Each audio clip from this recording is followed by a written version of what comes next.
はい、どうも、料理人 VTuber の高見仁でございます。ということでね、今回ご紹介するのはこちら。はい。ピサラディエール、という料理になります。で、こちらの料理なんですけども、どこの地域の料理ですかということで、せーの、ドン。はい。こちらね、フランスはプロヴァンス地方のニースというね、都市の郷土料理になりますね。で、こちら伝統的にはパン生地なんかをですね、こう上に具材を乗せて焼き上げるのがこのピサラディエールの基本的な形なんですけども、今回はですねちょっと珍しい生地で、ルベサレという、生地を使わせていただきます。これなんぞやってことなんですけども、バター発酵生地になりますね。ですので、仕上がりがね、ちょっとこうリッチな味わいになるものになっております。はい。ではね、こちらね早速ピサラディエール作り方いってみましょう。それじゃあ皆さんのグラフィックボードの方をインフィニティにします。じゃあいきますよ。せーの、ドン。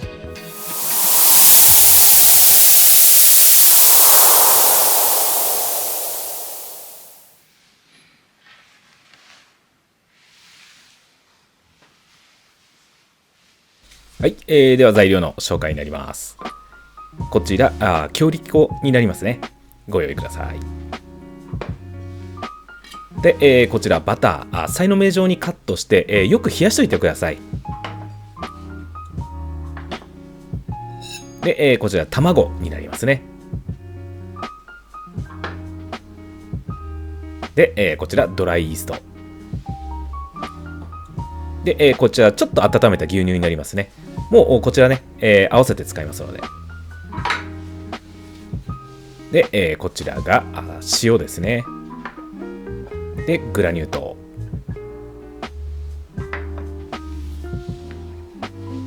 ではこちらね、次は具材の方紹介していきます。こちらオニオンソテーになりますね。で、こちらがニンニク、もうすでにね、細かく足にしてあります。でこちらがタイム、ご用意ください。で、こちらアンチョビですね。これはもう飾り付け用のアンチョビも入ってます。で、こちらが黒オリーブですね。で、こういう風にね4分の1にも縦にねカットしてありますので、飾り付け用でこんな感じでカットしてもらえれば OK です。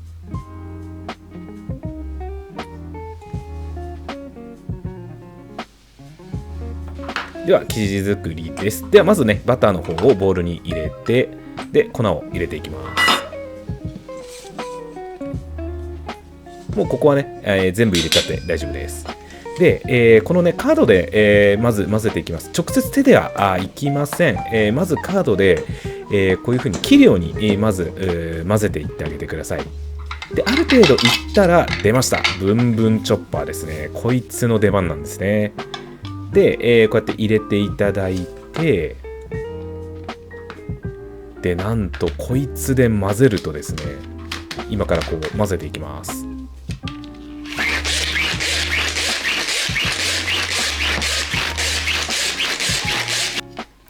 で、こちらがね混ぜ終わった状態なんですけども、なんとですねものすごく理想的なサンド状になるんですね。こんな感じです。もう非常に理想の状態になるので非常におすすめです。でこんな感じでね全体的にこうしていただければ OK です。いやーいい状態ですね。で、そこにですね、このドライイーストとちょっと温めた牛乳よーく混ぜておいてください。これはもう一番最初にやっていただいても OK です。で、そこに、塩と砂糖をまず入れていきます。で、ドライイーストを入れた牛乳入れていきましょう。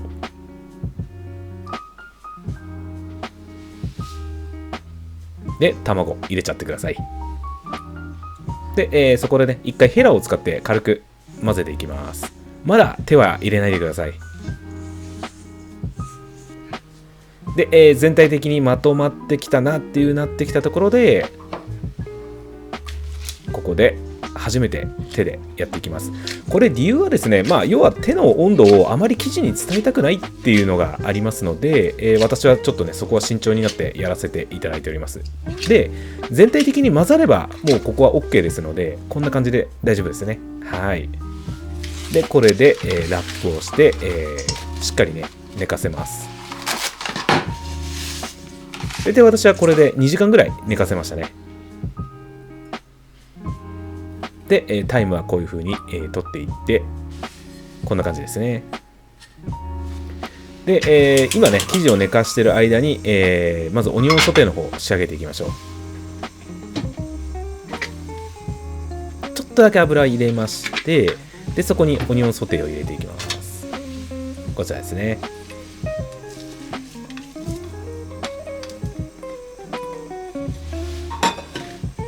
で、少しね、どけまして、そこに、ニンニクとアンチョビを入れていきましょう。ちょっとね、香りを出していきま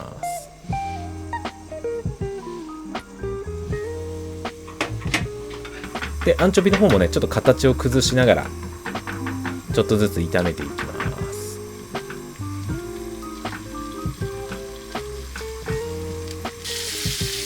す。で、よくね、香りが出てきたところで、このオニオンソテーと混ぜていきます。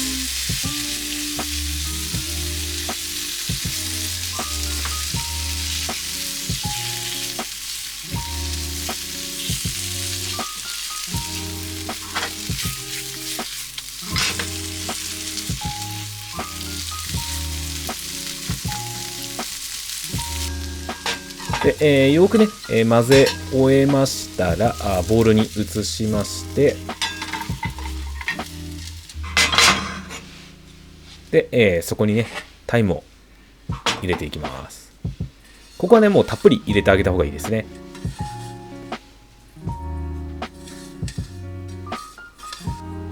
で、よく混ぜてあげてください。もうね、余熱でこう火を入れていくっていうようなイメージですね。で、これで、とりあえず具材の準備は OK ですね。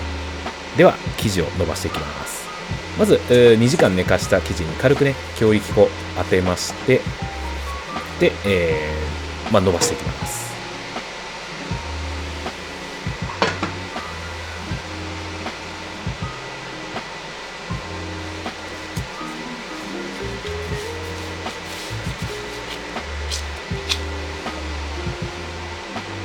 で、形をね、整えながらこう生地を伸ばしていきます。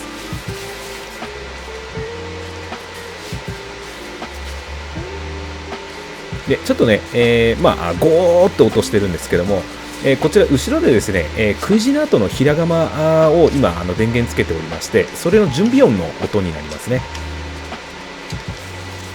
で、こんな感じでね、両面ね、うまくこう使いながらこう広げていくっていうようなイメージですね。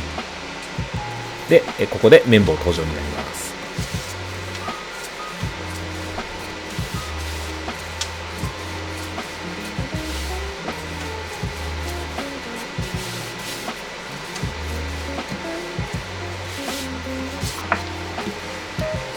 で、だいたい5ミリぐらいの厚さにしていただいたら、ここでだいたい食べる分のサイズにカットしていきま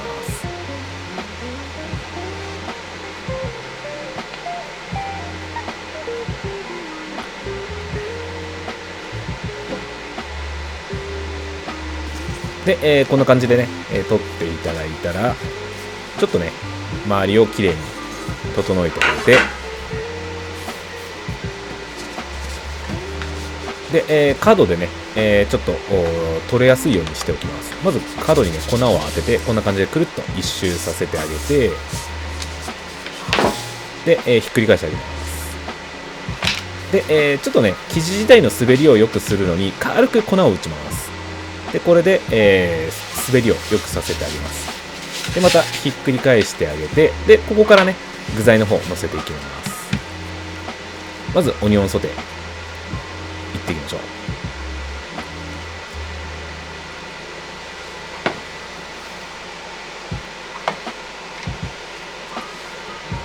で、アンチョビをね、飾っていきます。で、こんな感じで飾っていただいたら、今度オリーブの方飾っていきます。で、こんな感じで飾っていただければ OK ですね。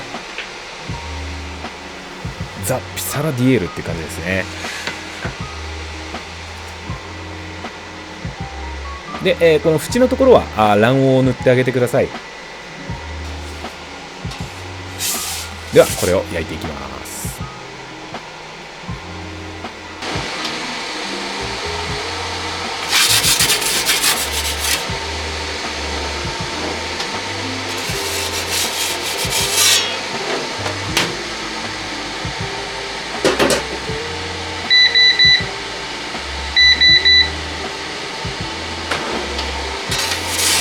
いい感じに焼き上がってますね。焼き上がりはこんな感じです。いいですね。じゃあピサラディエールいかがでございますでしょうか。では実食です。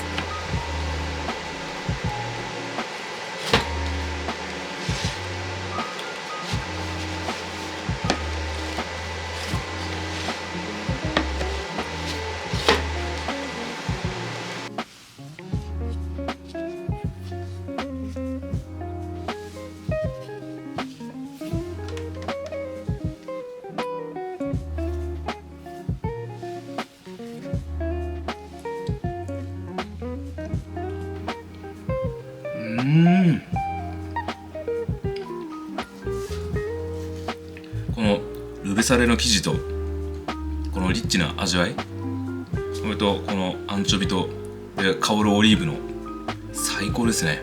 この合わせ技が。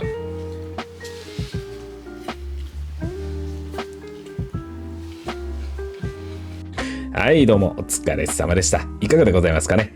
ピサラディエールでございました。で、ここからはね、ちょっと専門的なお話をさせてください。このね、ピサラディエールのピサラという意味合いになってくるんですけども、こちらですね、ジェノバ共和国時代のこのピサラという料理自体がこのニースの方に流れてきて、で、それがですね、時をこう流れていくうちにこう今の形態になっていったっていうのがこのピサラディエールの主なね流れなんですけども、そもそもこの語源のピサラというのがアンチョビのペーストを意味するらしいんですね。ですが、一部ですね、例えばオリーブだったり、あと、こう、玉ねぎを合わせたもの、この3つを合わせたものをピサラだという、見解もあったりするので、諸説ありますみたいな料理だったりします。はい。で、こちらですね、プロバンス地方の方では、基本的にこう、パン生地で、もう焼き上げて、で、もう具材もね、このオニオンソテーに、ハーブをね、合わせて、で、オリーブ、アンチョビ。これがもう基本の形で、今回はね、こう、丸いピザのようなこう形になってはいるんですけども、オーブンのね、鉄板でもそのまま四角のままの状態で焼いたりとか、そういったね、料理の提供の仕方もあったりします。はい。非常にね、こちらのプロバンス地方の方ではポピュラーな料理になっております。で、今回のね、こちらピサラディエールのポイントに関してなんですけども、このタイムですね。タイムはもうオニオンソテーの最後にちょっとこう合わせるぐらいにしてあげてください。そこでですね、しっかり同じようにオニオンと一緒に炒めてしまうと、その後に控えるね、オーブンのところでも完全にね、色も香りも飛んでしまうっていうところもあって、あそこで合わせてあげるぐらいにしてあげるのが、一応セオリーかなっていうところでご紹介させていただいております。それと、あと、ルベサレっていう、パートルベサレっていう、生地なんですけども、ちょっとね、珍しい生地ではあるんですが、簡単に言うと、クロワッサンの生地に、ほぼほぼ近いものになってますね。で、今回、紹介するルベサレに関しては、サレ、塩味っていう意味になるんですけども、こちらのね、ピサラディエールに合わせて、レシピの方を起こしております。はい。これもね、ピサラディエールの具材とね、一緒に合わせると非常にリッチな味わいになって、非常にね、私も好きな組み合わせだったりします。ということでね、以上がピサラディエールのご紹介でございました。それじゃあね、また次の料理でお会いしましょう。またね。バイバイ。